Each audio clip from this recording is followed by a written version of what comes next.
అందరికీ నమస్కారం. ఆయుర్వేద అభిమానులందరికీ స్వాగతం. నేను గుండెపనేని రాజశేఖర్. నేను అనంతపురంలో సుదీర్ఘకాలంగా వివిధ రకాల వ్యాధులకు ఆయుర్వేద చికిత్సలు అందిస్తున్నాను. అనంతపురంలో రత్నవేద ఆయుర్వేద ఆశ్రమం పేరుతో ఒక ఆశ్రమాన్ని కూడా నిర్వహిస్తూ ఉన్నాను. ప్రస్తుతం మన ఆశ్రమంలో కీళ్ళు, మోకాళ్ళు, నడుము, వెన్ను నొప్పులకు ఆయుర్వేద పట్టి వైద్యం ప్రారంభించాం.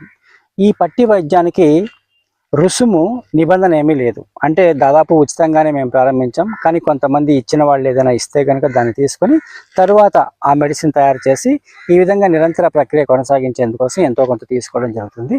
అయితే దాదాపు దీన్ని ఉచితంగా ప్రారంభించాం. ఈ ఉచితంగా ప్రారంభించినటువంటి ఆయుర్వేద పట్టీలని అందరూ సద్వినియోగం చేసుకునేందుకు ఈ వీడియోని సాధ్యమైనంత వరకు చాలామందికి షేర్